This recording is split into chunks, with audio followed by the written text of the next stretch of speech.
This segment is brought to you by Terrebonne General Health System. Your partner is good health.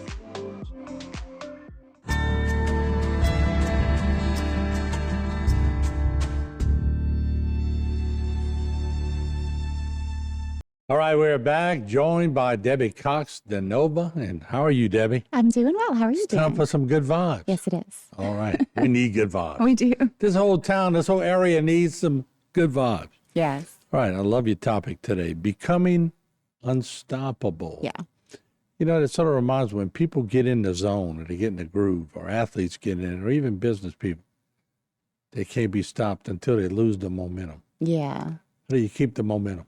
So, yes, to your point, as a life coach, I work with people who are successful in a lot of different arenas in their life. But there's some place in which they feel stopped. And part of this is because we've talked about before the identity that you currently have. So, in other words, your self-concept, if it doesn't match where you're going, you will never be able to sustain the activities that are required to actually live in that new reality. So, part of this conversation is about readjusting your identity. So, improving your reputation with yourself. But I love this technique, just to jumpstart the entire conversation, from Brian Tracy, called the movie technique. Have you ever heard of it? Nope, never have. Okay, so I want you to imagine that you are so late for a movie. Like literally you show up with 10 minutes to spare. They allow you to go in, so you have a seat, and you're watching the end of a movie. You're watching everything get tied up. The hero gets the girl. Everything is coming to good resolution. So you're watching everything come to a positive culmination. You stay in the movie theater, and then you allow the movie to restart again. And now you're watching the movie, but you're watching from the perspective of knowing, while that there are conflicts, the hero is getting knocked down, things look grim. You already know that at the end of the movie, everything is fine, everything is okay. So you're watching it from a different perspective. So Brian Tracy says we can actually take the same lens with our own lives. Every story that we ever, especially the most inspiring ones, they include these challenges, these places where we get stopped, these places where we think we can't get up. And we know that when we watch a movie, at the end, typically what happens is that everything is fine, everything is okay. So if you start thinking about your own challenges in your life in that way, I already know that this turns out okay. What happens is that expectation actually builds the movie that you want from your own life, okay? And I'm going to share with you 6 strategies for actually doing that come from Spoon-Fed Study, which is a medical doctor who is both a Harvard and Yale doctor, who shares some incredible insights on how to live successfully in life. And the first one is to become action-oriented instead of goal-oriented. So we all know that goals are important, being able to set your sight on a vision.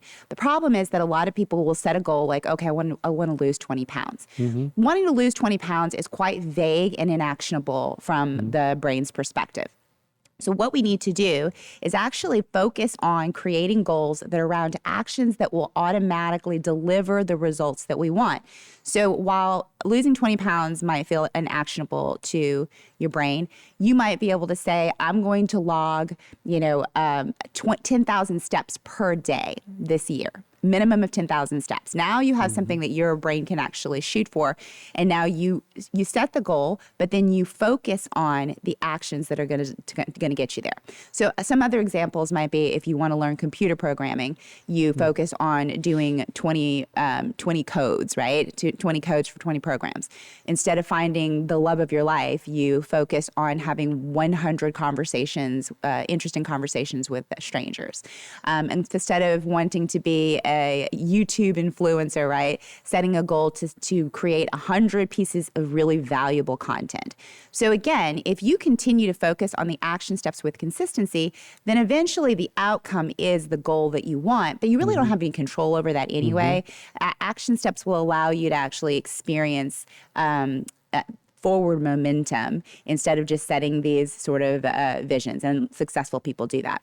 Now, number 2 is that you want to identify the smallest unit possible for the goal that you're after. So the smallest unit of action. So it should be about 5 minutes. It should be super easy. We've talked about many habits before. There's a ton of science on it. So find that small piece of what he calls a Lego brick. So it's a small little Lego brick that is actually going to reduce the friction around what you want to do. So in other words, if you're telling yourself, I need to get a personal trainer before I can lose weight. No, you don't. You are standing right here on the floor, like go start walking, right? If your gym is far away, cancel the gym membership far away and get something closer, right? So anywhere you have mental friction even, where you're telling yourself stories about how hard it's going to be, and stop beating yourself up and actually start telling yourself a better story. So we're reducing friction, and we're identifying a Lego brick that will take 5 minutes. So if it is, for example, that you want to do, for him specifically, he does 15 minutes of planks every single day. And he built up from a very small increment. He's like, I'm going to do 20 seconds of a plank every day for the rest of my life.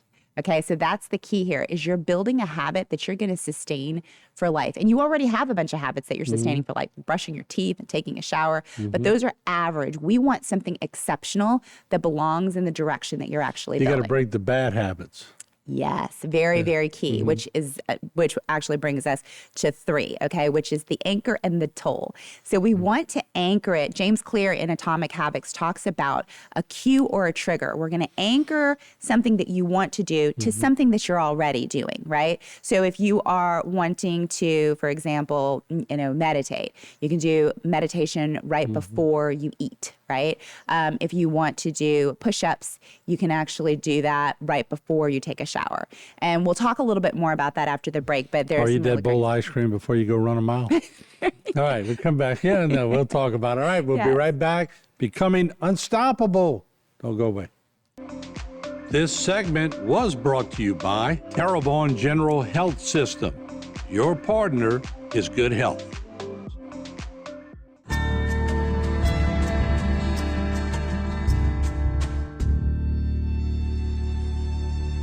All right, welcome back. Becoming Unstoppable. I was thinking during the break. My dad challenged me one day when I was young. He said, whenever you can put your head on the ceiling, I'll give you $20. Huh? So for years, I'm running in the house, jumping, trying to hit my head on the ceiling. And my dad would laugh. One day, I ran by his chair, jumped up, and I scraped my head on the ceiling. And he pulled out $20 and he gave it to me. Well, maybe he was challenging me. I knew that he was challenging me, but that was a catalyst for basketball, for high jumping in high school. And every time I achieved, touch the net. Yeah. That was one thing. Then touch the rim. Yeah. That's another thing. Yeah. Then dunk a tennis ball.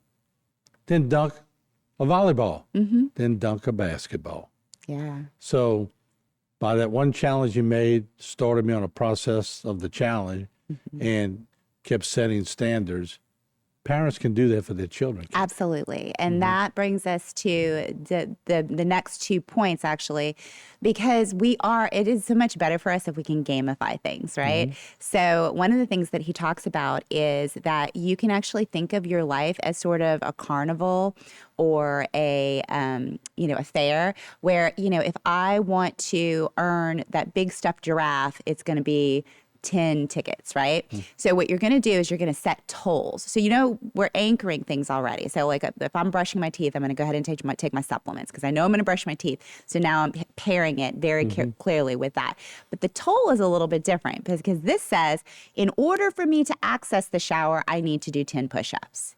In order for me to eat that dessert, I'm going to need to read 10 pages in this book. So you're setting up a toll, a price that you pay to get from here to there. Now, you think about that, you're like, oh, I don't want to set tolls all through my day. But the reality is we're already setting tolls. We do that unconsciously, right? One of the examples they use is if you're going to the bathroom, you're going to want to wipe yourself, but that's the toll to get up, right? It's like that's part of it, right? And then some people Thanks for that information. Otherwise, right? Yeah. So it's like, some people have tolls set up to where in order to get out of bed, I'm doing 30 minutes of doom scrolling on social media. It's like we're already setting up tolls in our life. This is about consciously replacing the bad ones with the good ones and really gamifying it and making it feel good in your life. And then, to your point, the 4th idea is to become Pavlov's dog. I've already talked about the experiment where they ring the bell, They give the dog the food, and they're measuring for salivation. And over time, what they were able to do is get the dogs to associate just the ringing of the bell to food, so they would salivate. So what we're doing is we want to pair up something extremely enjoyable, like making, $20, or, whatever it is for you, something extremely enjoyable to the thing that you want to do. What we want to do is set up to, like, if you really want to replace a bad habit, you're going to make the toll super expensive to actually get to it, right? Like I need to read a chapter in a book before I get 10 minutes on the video game, right? If you are really, really interested in pushing away from something, you want to make it so that you are really like rewarding yourself for something else. And so with Pavlov's dog, this is actually called classical conditioning. His example was that he was very addicted to a specific video game. And so what he told himself is, you're only allowed to play that video game while you're planking. So what happened was that not only did he break the addiction, so you're going to have to be willing to sacrifice an addiction, and we all have them. Sacrifice an addiction to this, right? Once you link it up, in order for this to work, because in order for classical conditioning to work over a long time, you have to pair them together, like for good. Once you stop pairing them, then the Pavlov sort of conditioning ends. So for him, it was like, every single time I play this video game, I've got to be planking. What happened is that he played the video game less, right? So he broke the addiction to the video game, but he enjoyed it so much that he found himself sticking planks in his day all throughout, which got him further to his goal, to where he was doing 30 minutes of planks, and now he's at 15 minutes on a daily basis, okay? Number 5, once you've anchored in that Lego brick, that 5-minute, and it's so easy that it's just natural, like, like wiping your behind, right? That's what he said. Once it's in place, then what you want to do is start building, but you don't want to overwhelm yourself. So you want to add a feather.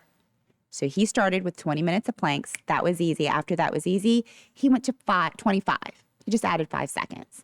Now, what the idea is that it's so light that it's almost imperceptible by itself, but over time, as you stack, it starts to become more and more very easily, okay? So he went from 20 to 25, and when 25 became just as easy, then he added another feather, and then another feather. So over time, what happens is that you have a lot of Lego bricks in your life and a lot of feathers stacking on top, and because you're intentional, you're doing this around things that are actually important to you. So while other people, for example, might be dreading learning a new language or playing the guitar more, he's saying, like, if you can create a positive association for yourself, right? If you can say, you know what, I'm going to strap that guitar around my neck first thing in the morning, and before I can have my coffee, I'm going to play for 5 minutes, right? If you're starting to associate these things and gamifying it for yourself, you're going to get a lot further than the person who's associating dread and like, oh, I don't want to do that. Like, I like that word, gamify. Yeah. I'm going to write that down. And then you want to build a skyscraper, the last thing. Yeah. You want to build a skyscraper, meaning you never want to stop. This is a lifelong sort of commitment. Again, we already make unconscious lifelong commitments, and we just don't realize it. But what if you were actually creating a system where you're constantly adding Lego bricks and constantly adding feathers? And Where once would you be? dunk the basketball, you never have to go back to dunk the tennis ball again. Yeah. In my world. The Martinism. Yeah. Thank you, Debbie. Great You're one. welcome. All right. There you go. You have it on Good Vibes. We'll see you again next week. This segment was brought to you by Terrebonne Ford. Built Ford tough.